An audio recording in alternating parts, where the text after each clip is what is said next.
Hello, everyone, and welcome to another episode of Show Up with Cameron Gran. I am your host, Cameron Gran. As a reminder, I am not a therapist. I'm just somebody going on his own mental health journey, giving you guys little tips and tricks that you guys can try.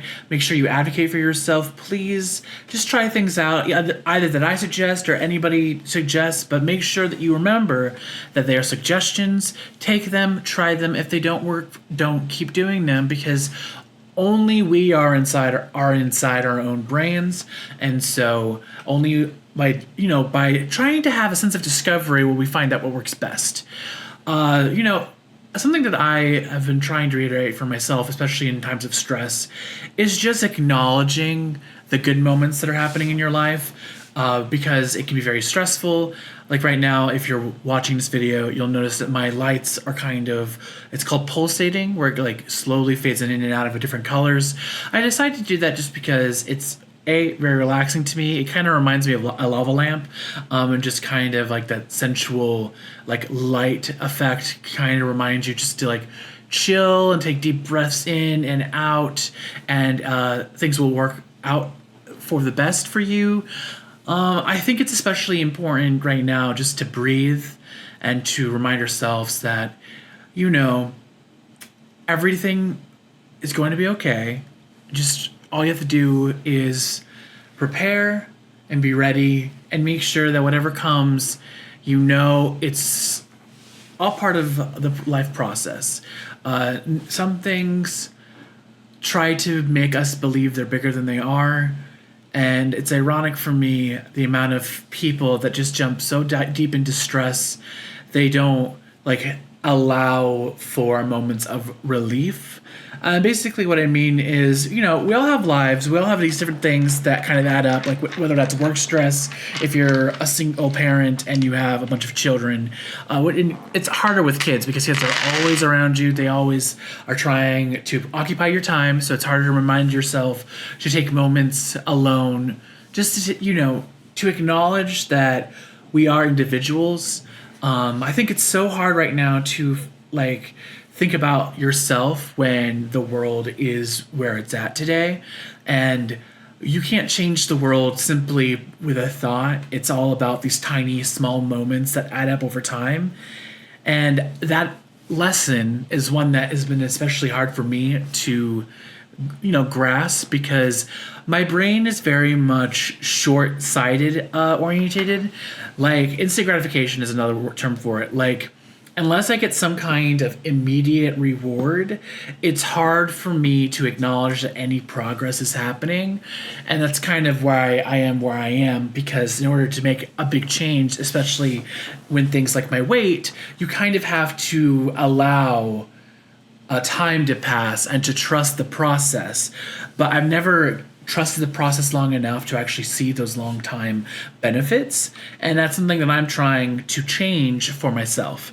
And something that I am so happy that, because I think I've done this podcast for 2 years now, and something that allows me to do is just to take a moment for myself and to look at my surroundings, look what's going on.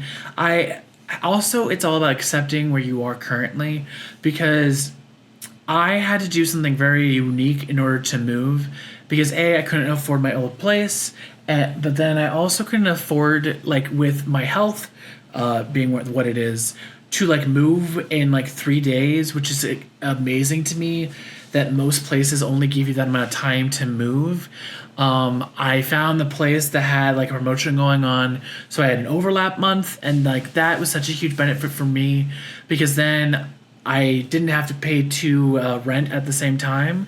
I had to pay some fees and stuff, but it was not only gave me a month to move from one place to the other, but it also gave me room to breathe.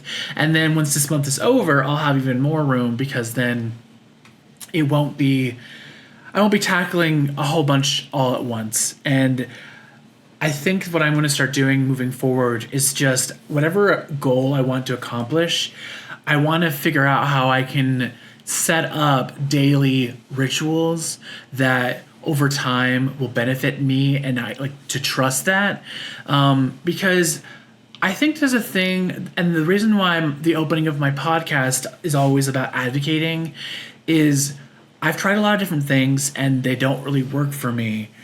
but I also haven't taken the time to like actually approach it scientifically.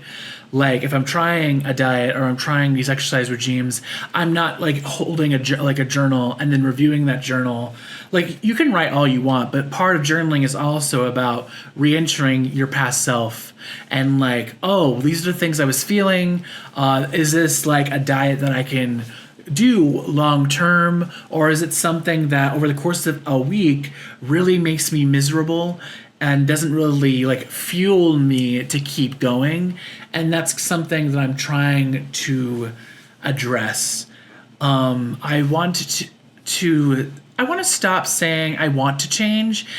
And I used to be able to just do, and then I went away for a while, and then that pushed me far back. And I'm on the cusp of returning to where I was, where like the moment is all that matters, and not like the plans for the future or like what the future holds, because the future is not guaranteed. It's only something when you like approach it is going to add stress to your life. Whereas if you have a goal for the future, break that goal. Like one, you should lay out what your goals are. And then two, break down that goal so that way you have like, oh, this is where I should be with a progress step. But then I think you should break it down. Like if, like for instance, losing weight, if you have like 10, 15, 20, 25, 50, however much you're trying to lose, like breaking it down and then being like, by this time I should be here based on the research I've done. But also like try to like a journal to see like if I lost 10 pounds, how did I like with what I was trying, like is that something I can maintain long term, or should I try something else to continue losing weight? And it's kind of like putting you back in your own self.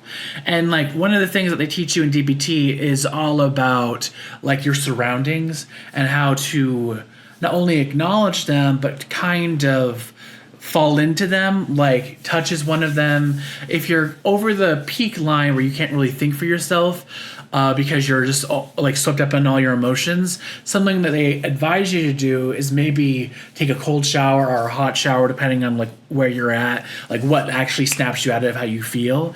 Because the reason why you have those things is because when you are in survival mode, you're not thinking straight. You're literally just thinking about how to get out of an unsafe situation.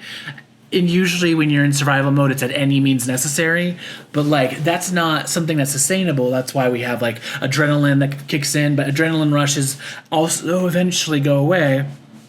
And so it's all about like, okay, now like how do I get myself back beneath like the peak where I no longer am able to think, I'm just going off of pure emotion, or animalistic instinct is another way of putting it. That's maybe a little bit better. But like, how do I break that down and just slowly mellow out? And also, what I love about some movies that are coming out, and I think my favorite thing that I like watching in movies is when characters are discovering things that I've always had for a very long time. And also some movies, especially horror movies, make characters discover things that are just really horrible, and you just never think about how like really messed up it is until it's kind of like somebody who never experienced it going through it for the first time, and you're like, wow, I always knew this was a bad thing, but I've never seen it.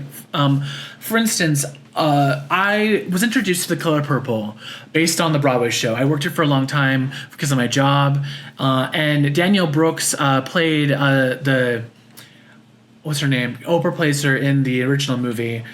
Oh my gosh, it's not Celie, it's Sophia. Sophia, like there's an entire sequence in the film that the Broadway show, was the revival I watched, was more about like imagery and your imagination, and like the story came from like the absence of space and how you filled it within your own mind. And something that shocked me was that like I love Danielle Brooks. I met her a couple of times when I worked it. But like her performance was so much more like I think deeper in the musical movie, which maybe I'll break down at some other point. But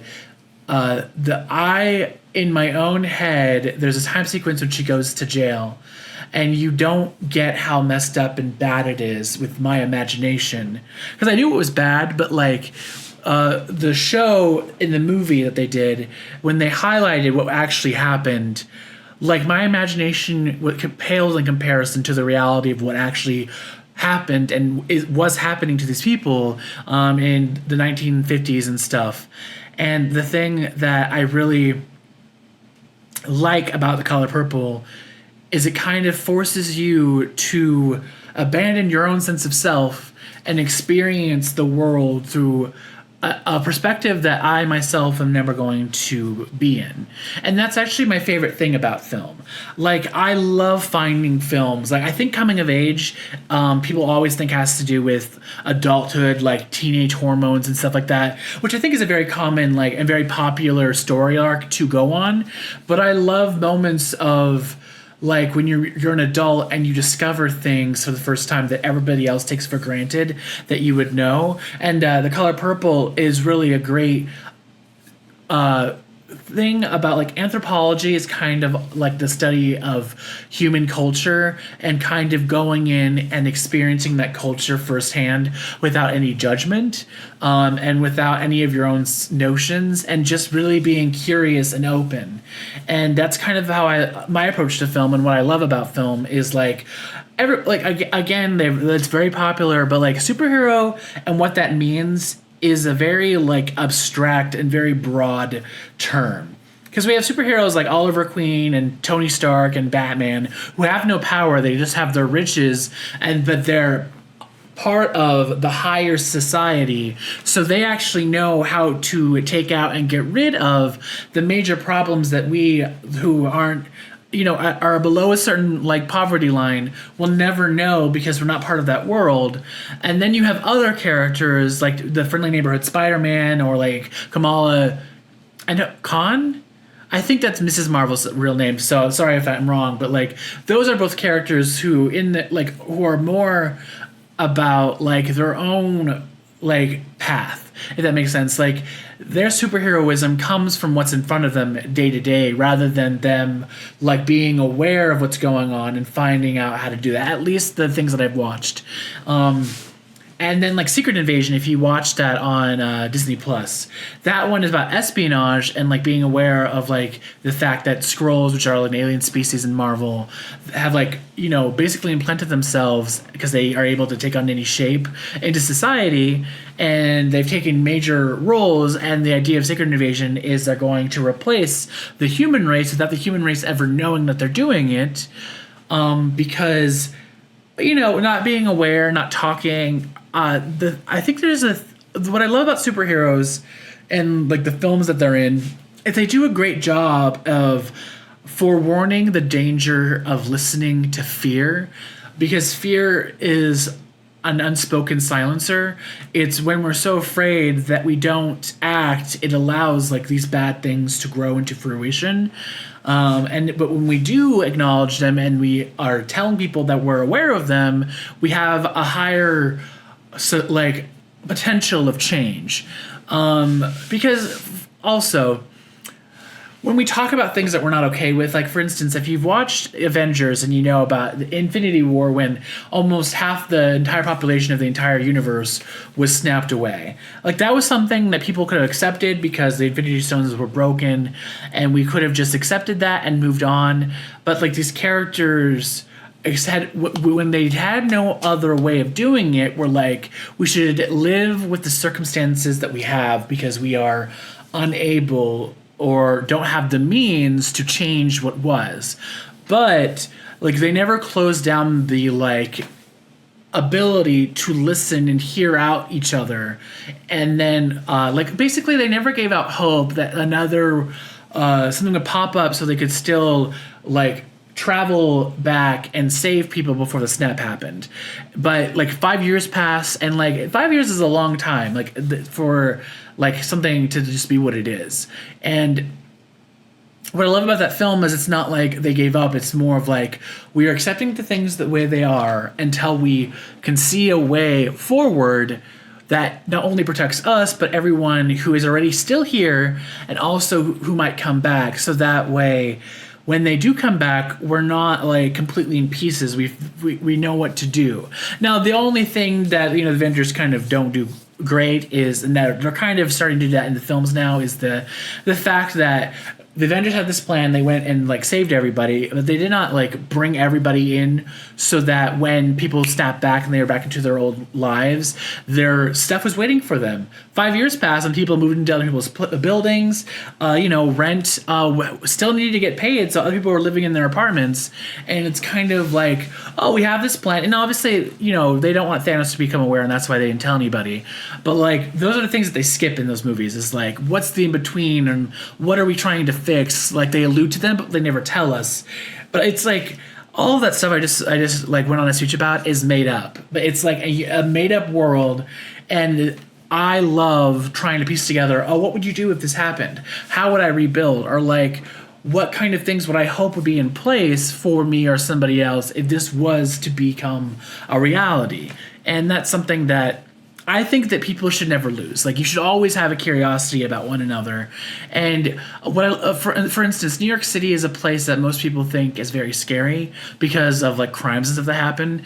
But like, New Yorkers are very kind when you get them into a room like that's out, not on the street. Like, once you get New Yorkers into a safe space and they know they're safe, they are very open and friendly and want to be there for each other. And I think that's why they are so community based and they are so welcoming to other people. Like, my first encounter with anybody in New York was I had 2 suitcases. They were full of everything that was important to me as a child. And I had no idea where I was in the city. I had no clue where to go. And 2 random strangers just walked up because they saw how much I was struggling and offered to help me bring my luggage from the subway all the way up the street through the stairs because my stuff was really heavy. And it was a huge leap of faith for me to be like, okay, here you go. Because I think I had just watched Girls Trip, or maybe Girls Trip was future, like after I moved and I'm trying to like replace history. But like, I had watched a film about people like stealing your luggage when you arrive in a new place. And so I gave them the bag that I was like, I love this stuff, but is this the stuff I would be least upset if somebody stole? And that's kind of like my decision, but I still went out and with a leap of faith. And they were really nice people, and they helped me like not only to the street level, but then I told them where my dorm was, and they kind of helped me navigate from, I think, Times Square all the way down to Brooklyn Heights where the dorms were, so that way I just had a real good first impression of New York because strangers who you're always told not to trust were very kind and did go out of the way to help me because they saw I was struggling. Something that my theater teacher once told me is, if you ever want to study how real people are in New York, figure out the people who are guarded and who, like, in New York, if you see someone openly crying, people are very like susceptible to going up and seeing how they are. Because if you have tears coming down your face and you can tell that you're not trying to shove it down and it's not being blocked. If you are wearing your heart on your sleeve, it's more likely that in New York somebody will go up to you and try to figure out how to help you.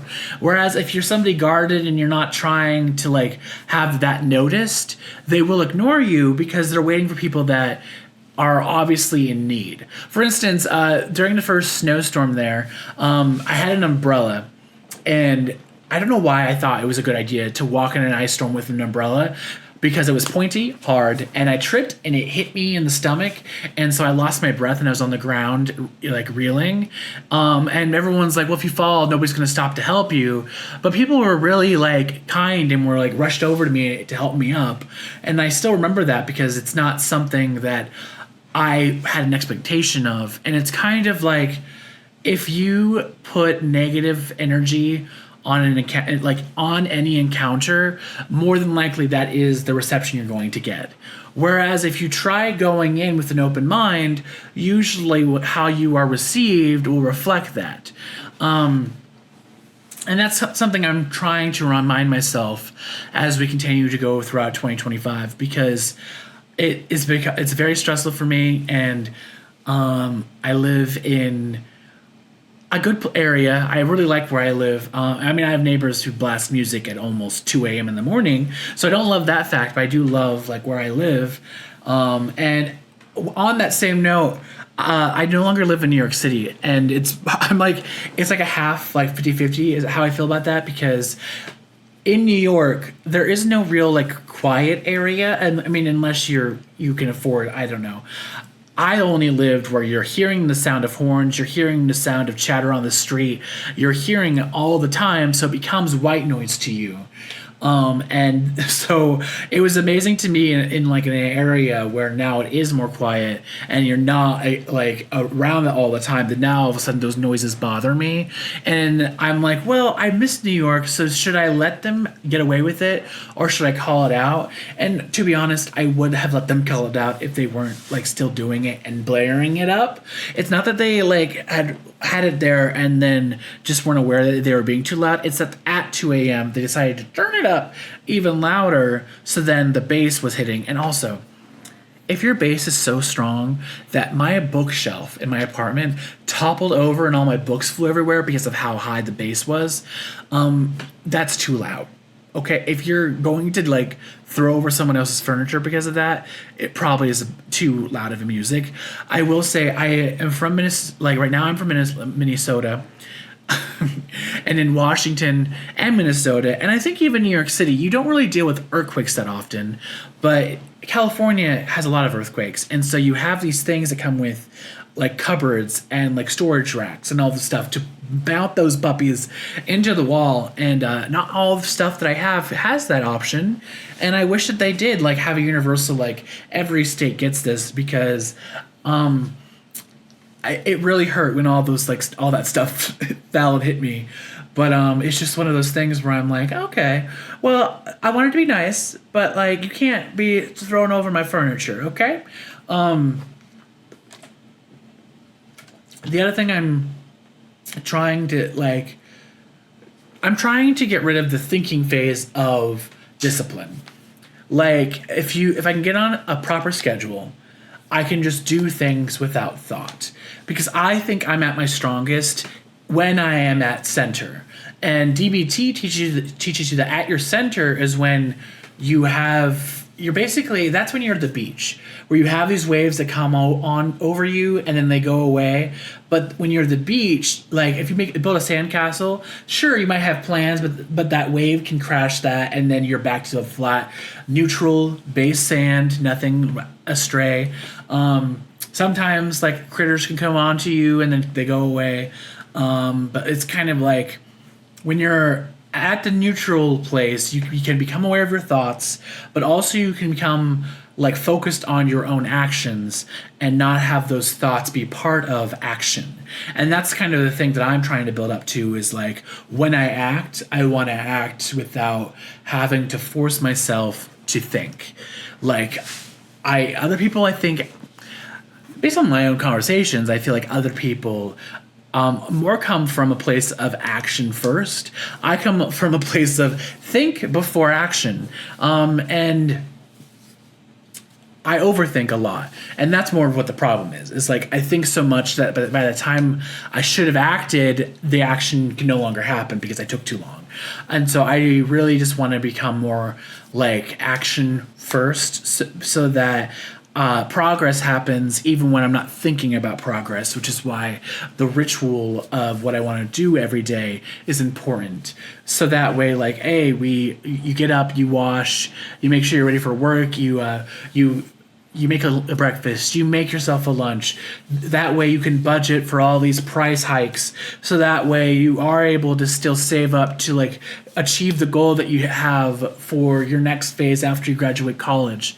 My second college, because I have an associate's degree and now I'm getting my bachelor's. But like, I have a plan for my future, and I want to make sure that I am prepped and I am ready. And in order to be ready, in order for opportunity to hit you when you are at your most capable, you have to make sure you're doing the steps every day to get yourself into that position of readiness. And I do think that's very important, especially right now, is like, I don't know what's going to happen in the future. And I think we can all like hope and pray and try to predict, but really all you can do is prepare for any kind of outcome. And all I want to do is like hope for the best, but be prepared for the worst. Like if it comes to like I can't afford to like, you know, have really expensive food or like go out anymore, I need to make sure that I know how to eat healthy and to sustain my level of life that I want to maintain without like needing to rely on other people. And that's important to me. And also, know how to set up the proper mental state for yourself. Like, how do you feel when your apartment is just full of clutter?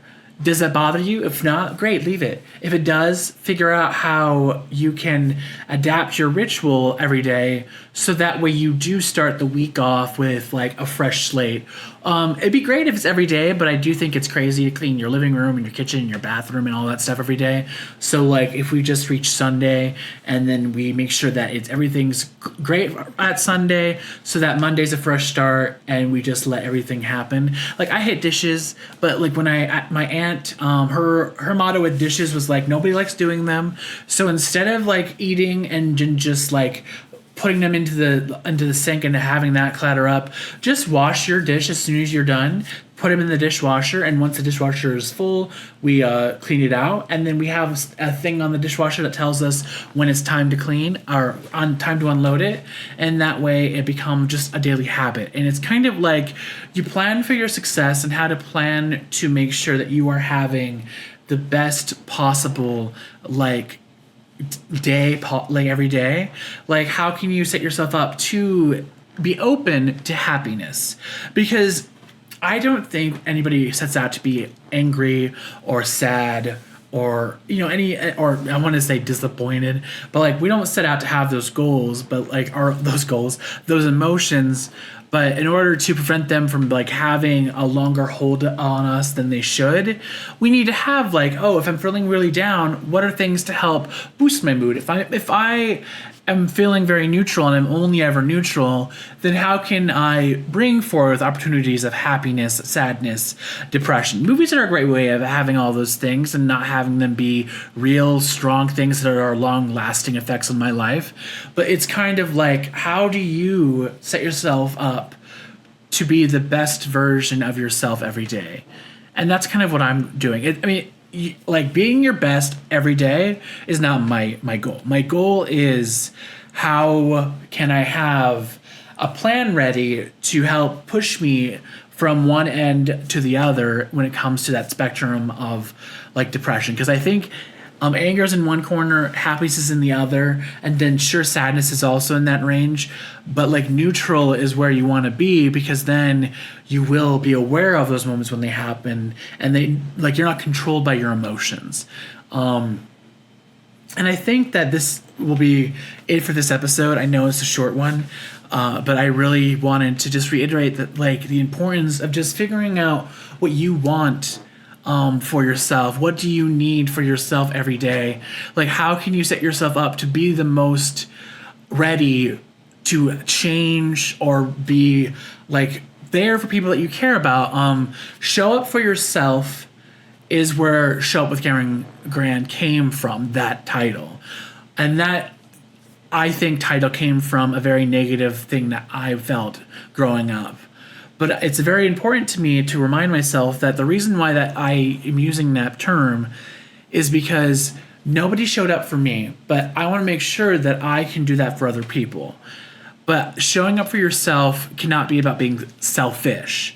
It's about learning the distinction between an overflowing cup that will never be able to have enough like time, because if you're overflowing, you don't have enough time to like bring others in to help them with their stress if you're always overflowing.